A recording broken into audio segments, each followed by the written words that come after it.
क्या आप जानते हो कि ऐसे स्टॉक्स भी होते हैं जिनमें प्राइस मूव करे ना करे फिर भी ये आपको लंबे समय में डबल डिजिट में रिटर्न देकर जाते हैं। जी हाँ, मैं बात कर रही हूँ डिविडेंड स्टॉक्स की। लोग अक्सर मार्केट में प्राइस मूवमेंट देखते रह जाते हैं और लेकिन असली मैजिक होता है डिविडेंड्स में, जो आपको हर साल कैश देते हैं। इसका एक बहुत ही अच्छा एग्जांपल है कोल इंडिया। सुनिए, 2021 में कोल इंडिया का प्राइस था 105 रुपए के आसपास। 4 साल में यानी कि 2025 तक कंपनी ने 96 रुपीज के आसपास का डिविडेंड पे किया, यानी कि पूरा का पूरा बाइंग प्राइस यहाँ पर आपको वापस मिल जाता है। इसमें अगर हम प्राइस एप्रिसिएशन को ऐड ना भी करें तो पूरे 4 साल में यहाँ पर 17% का CAGR देखने को मिलता है केवल डिविडेंड से ही। प्राइस एप्रिसिएशन को ऐड किया जाए तो अप्रोक्सीमेटली 40% का CAGR। 40% का CAGR सुनते ही आपको भी शॉक लगा ना? यही हिडन कंपाउंडिंग का मैजिक है डिविडेंड स्टॉक्स में। अब ये तो केवल एक एग्जांपल है, एक और एग्जांपल आप ले सकते हो हिंदुस्तान जिंक का।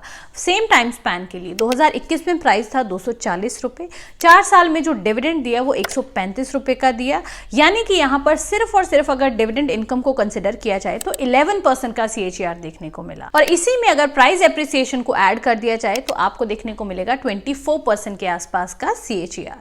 यानी कि डिविडेंड स्टॉक्स एक्चुअल में क्या होते हैं, ये आपके लिए एक पैसिव इनकम इंजन बन जाते हैं, जहां पर प्राइस मूवमेंट सेकंड प्रायोरिटी रहता है और regular cash flow primary priority रहता है। लेकिन सवाल यह है कि डिविडेंड स्टॉक्स को आप खुद कैसे फाइंड आउट कर सकते हो। तो इसके लिए 3 चीजें बहुत ही क्लियरली आपको ध्यान में रखनी है। पहला, जो डिविडेंड स्टॉक आप पिक कर रहे हो उसका डिविडेंड यील्ड 3% से ऊपर हो, company consistently dividend pay out करती आई हो, प्रॉफिटेबल हो, वैल्यूएशंस अट्रैक्टिव हो, यानी कि स्टॉक आपको इंडस्ट्री पी के मुकाबले नीचे मिलना चाहिए, और उनके डिविडेंड डिस्ट्रीब्यूशन पॉलिसी को चेक करना तो बिल्कुल भी मत भूलिएगा, जिससे आपको ये चीज की एश्योरिटी मिलेगी कि कंपनी आगे आने वाले सालों में क्या आपको डिविडेंड पे करेगी या फिर नहीं।